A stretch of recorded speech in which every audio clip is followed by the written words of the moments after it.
if your ambition is your side hustle to become your actual hustle, the key is not how much you work, it's not even how much time you put in the side hustle, it's every other hour.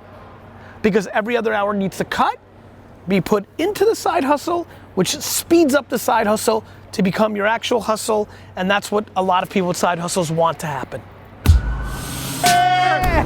You got your perspective. I just want to be happy. Don't you want to be happy? And I see these dreamers, and what do you say to them about balancing the difference between dreaming and execution? I mean, how do people work out? Because you've got to dream hard a lot, and then you've got to stop, and you've got to start executing hard a lot, then you've got to go back to dream, because your life can't be just about executing, it's got to be about dreaming. That's right, you have to you have to strategize and execute. Without people saying you change your mind all the time. First of all, I think changing your mind all the time is the core strength of a human being. People say to me, and I say, I'm just reassessing what I'm doing. My dad used to get so mad at me. You just said a week ago that we were gonna sell rosé. I'm like, I changed my mind. Customers came in, I didn't like the way it felt. I changed my mind. Yeah. I think changing your mind is a huge strength. It's funny, I was about to answer and we brought up the change your mind. I think it's the same thing. I think a lot of people don't fire people, don't change their mind because they're greatly insecure. This is an enormous game of insecurity. You know, why do people dream and not do? They're insecure. They inherently don't think they can do it. The system makes us a bit that way too. I don't know about America, but in this country here, our regulatory environment, yes, it sort of enhances this insecurity, which puts you in a position where you can't fire somebody. Yeah, fuck that. Yeah, mate. Yeah, I've got some of my guys here, I'm a lot more educated in the UK version, and I'm aware that the Australian version's closer to that. That is some fucking horseshit. Yeah. Anything that eliminates merit is bad. Yeah.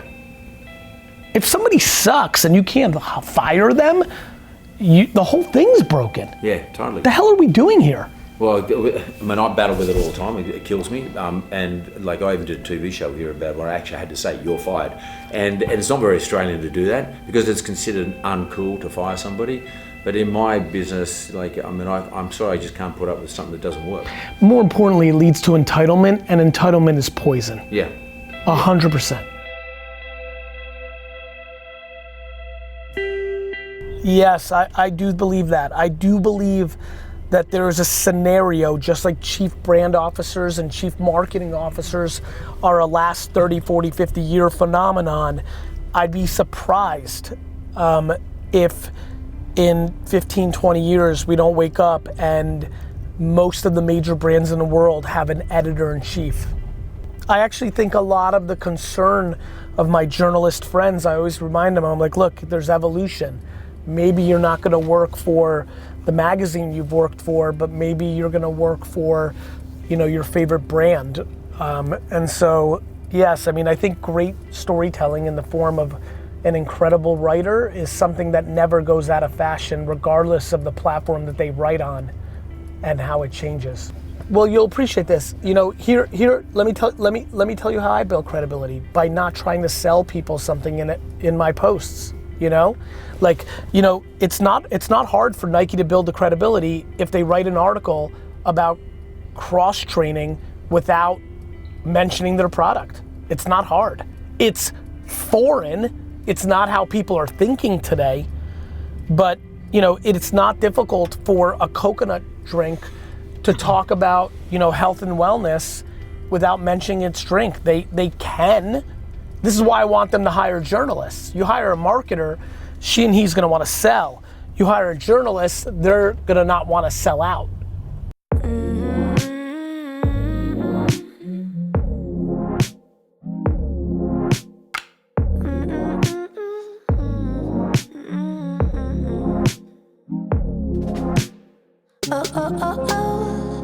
This is the primary message you get across to people.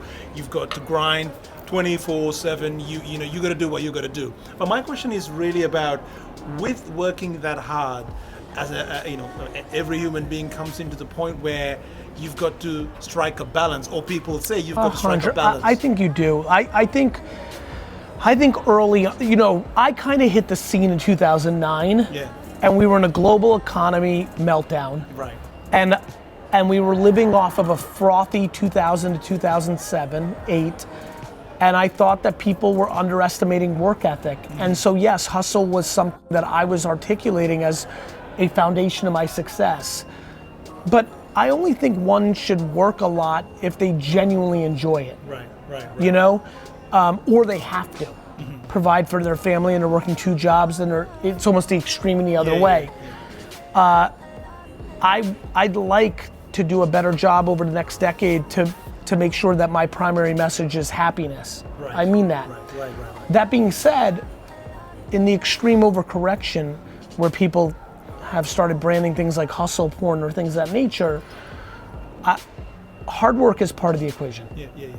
But yes, I think burnout or mental anguish is something I'm very scared of. But I do not believe that comes from, I think a lot of people put hard work as the gateway to that issue. I actually think that is insecurity and lack of self-esteem that leads to that anguish. So my follow-up question with that comment is quite simply, there is quite an interest, and it's a very popular thing. It's the cool thing to do, become an entrepreneur, right? Everyone wants to be an entrepreneur. 100%. Like when I was at this event where you spoke, there's about 5,000 people, and I can see everyone wants to be an entrepreneur. Yes.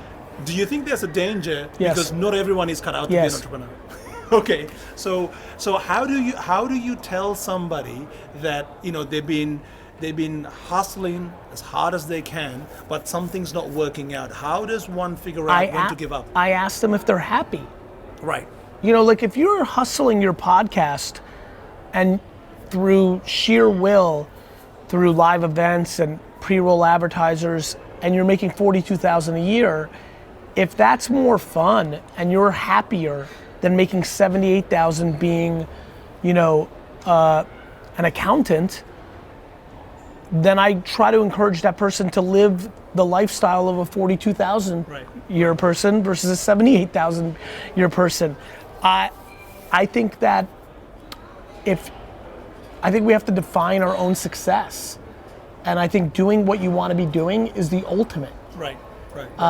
Now, but there's the practical application of like, you got to look after a family. Yes, you got to do all these kind of things, right? That's a modern mistake in that people usually spend more than they make. There's a lot of immigrants who take care of their family making $35,000 a year. The problem is there's a lot of people who make $200,000 a year and live like they're making $300,000 a year because they want to keep up with the Joneses and they want stuff. Right. Yeah, I know. I mean, you can live a lot of ways.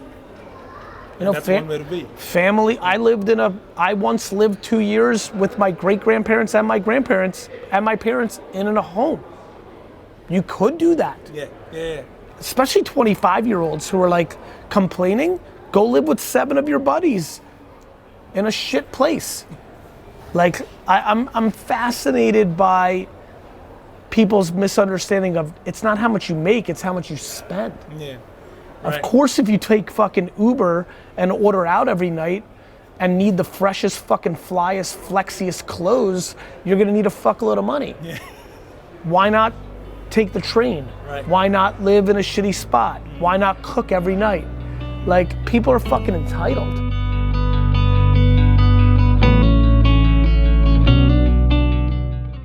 Cool. You know the jungle has its rules. And I just gotta keep it cool. And I'll be treated like a tool. So don't be acting like... What are the 3 most interesting things about you that don't normally come up in conversation? And you are probably the hardest guest to come up with anything that hasn't been on a podcast before. I'm remarkably non-confrontational in real life, even though I'm a tough guy on video and stage. Nice. I sleep 7 to 8 hours a day. No. Yep. Amazing. I mean 6 and It's 5 when I possible. travel. And I genuinely don't care if I'm financially successful. Do better for yourself. Do better for yourself.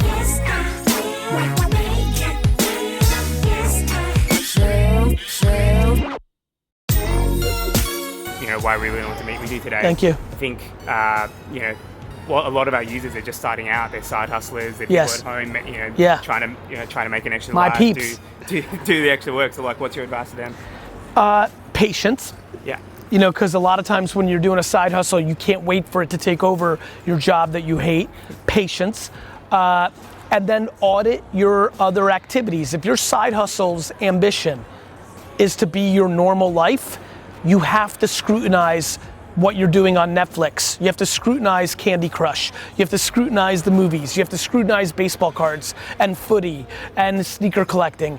If your ambition is your side hustle to become your actual hustle, the key is not how much you work. It's not even how much time you put in the side hustle. It's every other hour. Because every other hour needs to cut, be put into the side hustle, which speeds up the side hustle to become your actual hustle, and that's what a lot of people with side hustles want to happen. And I've noticed you going all in on text at the moment. What's your Yes. What's your vibe there? Why are you It backing works. that so It hard? works. Having 70,000 people on a text messaging platform like I do right now converts Yeah. better than having 3 million followers on Facebook. And it's that one-to-one conversation, right? That's right. And it's cool. Like, I grew up loving Randy the Macho Man Savage. If he had 15 and the Macho Man texted me back, I'd lose my mind. You'd be stoked. I'd be stoked. So that's why. Sick. And in terms of, platforms these days, I know you're back in TikTok a lot, and Yes. and LinkedIn. Do Please. if for those starting out again, backing up to the community and those, do they need to make content for all platforms, or do you think they If should they- hone in on one? I think both can work, but the reason platforms matter is first matters. Yeah. Best always in the end, but first does matter. Yeah. And so if you're the first lawyer in Australia to get on TikTok and TikTok becomes Instagram and goes mainstream, there will be dividends there. I think one of my biggest strategies around social media is to start with yes, while everybody else starts with no. No, I'm not gonna be on TikTok, that's for 12-year-old girls. I'm always yes. Yeah. Yes, yes, yes, yes, yes. And by the way, the famous yeses of Instagram and Facebook and Snapchat, nobody talks about the non-famous yeses. Yeah. I was a yes on Peach. I was a yes on Social Cam. I was a yes on Vero. I put in a lot of time and effort, not necessarily to post, but to watch those platforms that people thought were gonna be the next big thing, and they didn't. But I don't view that as wasted time. A yes culture strategy always works.